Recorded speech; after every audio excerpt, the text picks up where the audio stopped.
bahagia tuh cuma untuk orang yang berani sih? Iya.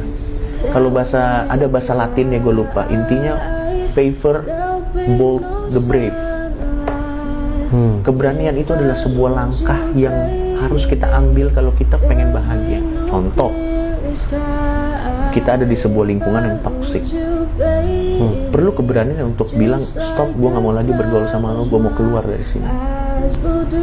Ya harus berani memang dengan segala resikonya. Tapi setelah itu kita bahagia untuk diri kita. Kebahagiaan cuma untuk orang yang berani. Itu makanya banyak orang rumah tangganya nggak bahagia karena nggak berani cerai aja. Dia nggak berani. Ada orang yang dia di lingkungan kerja yang dia sampai nangis tiap malam pulang dari kerja, tapi nggak berani cabut karena nanti gue makan apa. Ya, dia bisa naik mobil tapi punya mental illness ya. It's your choice. Bahagia cuma ada untuk orang yang berani. Lu harus berani kalau mau bahagia. Kalau lu mau bahagia, lu harus berani ambil resiko. Emang itu yang harus lo bahagia.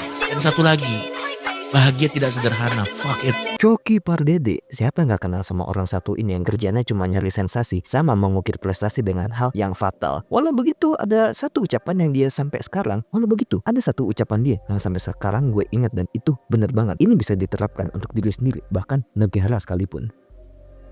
Ucapannya adalah seperti yang anda udah lihat sendiri dulu.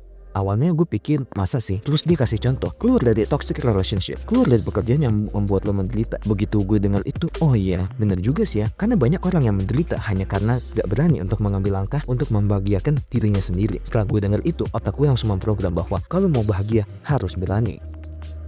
Ucapannya sih singkat tapi ternyata maknanya dalam banget. Dan gue yakin lo bisa menyesuaikan ucapan tersebut dengan keadaan lo masing-masing. Lo pasti pernah denger kan temen lo yang menderita kerja di suatu tempat, pas dia udah resign terus kerja di tempat yang baru dia malah senang. Itu adalah contoh kecilnya bro. Dan contoh besarnya gue yakin lo bisa menemukan itu dalam kehidupan sehari-hari. Atau mungkin dari keluarga juga pasti ada. Gue sendiri ada, yaitu teman SD. Dia pas SMK kelas 2 dia keluar buat mengembangkan bisnis skincare-nya. Sekarang dia udah nikah di umur yang ke-20 dan udah punya mobil sama umrohin ibunya. Gue denger itu iri sih, karena pencapaiannya bukan main, bisa umrohin orang tuanya. So, jadi walau Coki Pardede kontroversi, masih ada bagusnya juga ternyata. Ya karena pasti begitu sih, sejelek-jeleknya orang pasti punya sisi baik juga. Apabila lo mau menerapkan ucapan tersebut, bagus bro. Apabila lo mau menerapkan ucapan tersebut, bagus bro. Karena gue yakin lo mengerti dengan baik apa yang gue sampaikan. Dan gue telah memberikan contoh yang berhasil. Karena anda pasti pernah dengar kan orang berani buat resign dari pekerjaan enak cuma buat hal yang simple, ternyata hasilnya sangat menjanjikan. Itu adalah salah satu contoh dari sebuah keberanian.